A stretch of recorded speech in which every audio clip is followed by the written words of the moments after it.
बोल वृंदावन बांके बिहारी लाल की जय। समस्त श्रोतागण, सनातन प्रेमी, आज पुनः मैं आप लोगों के लिए श्रीमद् भागवत गीता के 17वें अध्याय का श्लोक संख्या 7 से लेकर और श्लोक संख्या 15 तक लेके आया हूं। तो आइए श्रीमद् भागवत गीता के पाठ का श्रवण और कीर्तन करते हैं। बोलिए वृंदावन बांके बिहारी लाल की जय। ओम श्रीमद् भागवत गीता सप्तदशमोऽध्याय। आहारस्त्वपि सर्वस्य त्रिविधो भवति प्रियः यज्ञस्तपस्तथा दानं तेषां भेदमिमं शृणु। भोजन भी सबको अपनी अपनी प्रकृति के अनुसार 3 प्रकार का प्रिय होता है और वैसे ही यज्ञ, तप और दान भी 3 प्रकार के होते हैं। उनके इस पृथक पृथक भेद को तू मुझसे सुन।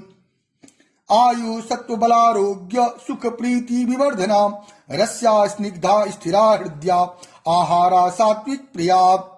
आयु, बुद्धि, बल, आरोग्य, सुख और प्रीति को बढ़ाने वाले, रसयुक्त, चिकने और स्थिर रहने वाले, जिस भोजन का सार शरीर में बहुत काल तक रहता है उसको स्थिर रहने वाला कहते हैं।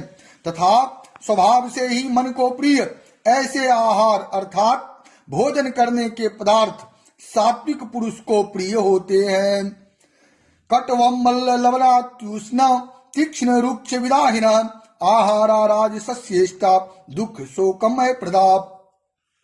कड़वे, खट्टे, लवण युक्त, बहुत गर्म, तीखे, रूखे, दाहकारक और दुख, चिंता तथा रोगों को उत्पन्न करने वाले आहार अर्थात भोजन करने के पदार्थ राजस पुरुष को प्रिय होते हैं।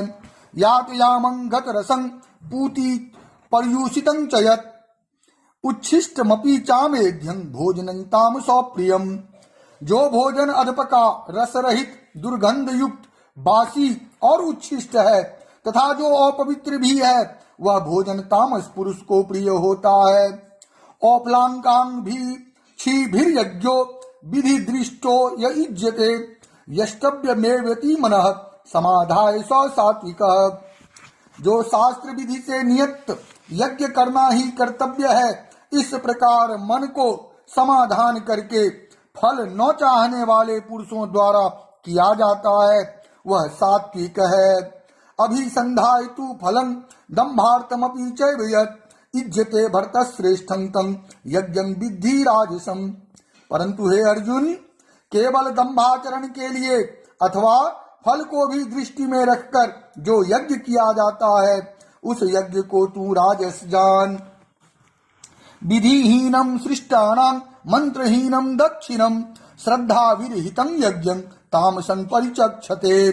शास्त्र विधि से हीन, अन्नदान से रहित, बिना मंत्रों के, बिना दक्षिणा के और बिना श्रद्धा के किए जाने वाले यज्ञ को तामस यज्ञ कहते हैं। देव द्विज गुरु प्राज्ञ पूजनं शौचमार्जवम ब्रह्मचर्यम अहिंसां च शारीरं तप उच्यते। देवता, ब्राह्मण, गुरु और ज्ञानी जनों का पूजन पवित्रता, सरलता, ब्रह्मचर्य और अहिंसा यह शरीर संबंधी तप कहा जाता है। यहाँ गुरु शब्द से माता, पिता, आचार्य और वृद्ध एवं अपने से जो किसी प्रकार भी बड़े हों उन सबको समझना चाहिए। बोल वृंदावन बांके बिहारी लाल की जय।